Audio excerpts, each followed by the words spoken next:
Yang pertama, bolehnya seseorang mengadu kepada ahli agama. Jadi misalnya kita menyampaikan kepada ustadz, kepada kiai, orang yang kita anggap faham agama, kita mengatakan, saya punya masalah begini, apa solusi dalam agama? Bedakan mengadu, menyampaikan, mengetahui tentang hukum dengan orang yang berkeluh kesah, curhat dan tidak ada arahnya. Ada orang gitu, telepon lama sampai 2 jam. Bukan, jadi dia cerita sebenarnya.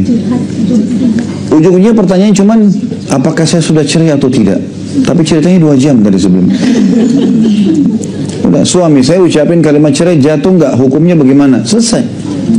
Gak usah panjang-panjang gitu kan. Hukum syari. Nanti kalau masalah keluh kesahnya kepada Allah Subhanahu Wa Taala.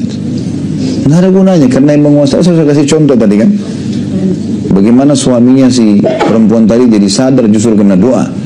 Allah yang bisa membolak-balikan hati manusia, bisa mengubah semua, tidak ada yang mustahil kan gitu.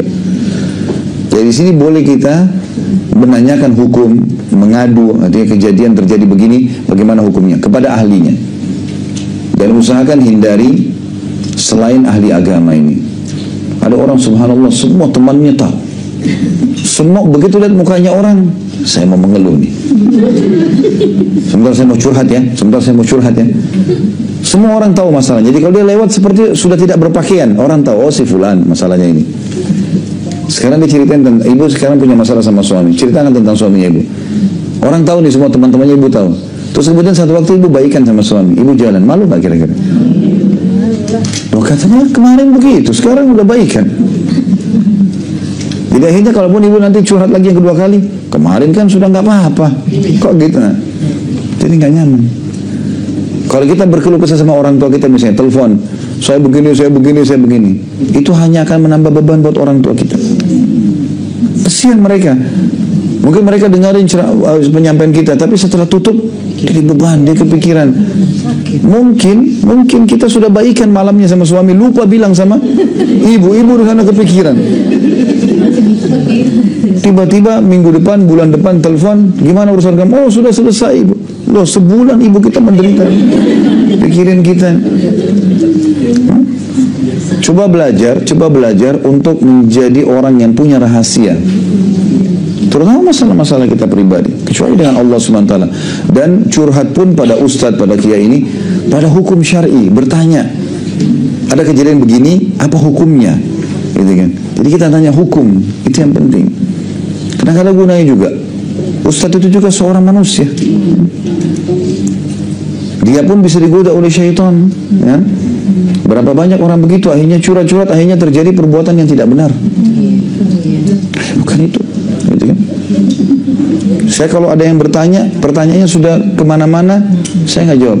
Saya cuma bilang, poin pertanyaannya apa bu? Saya tanya ini, baik, hukumnya ini, selesai.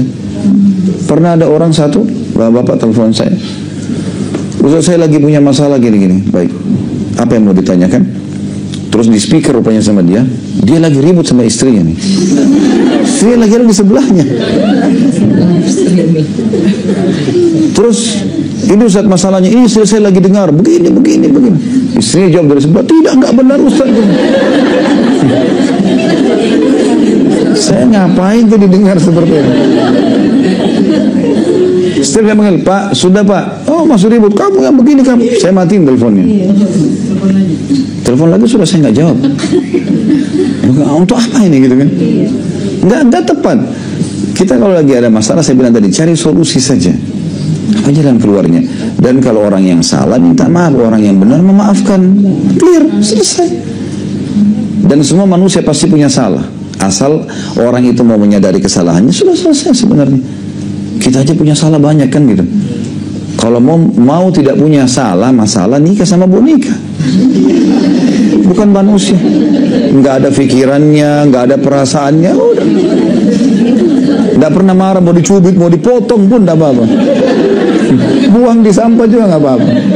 Manusia nggak bisa. Jadi manusia harus faham masalah ini ya. Jadi pelajaran pertama dari hadis ini, bolehnya seseorang menyampaikan permasalahannya untuk menanyakan hukum hanya kepada ahlinya. Itu adalah ahli agama.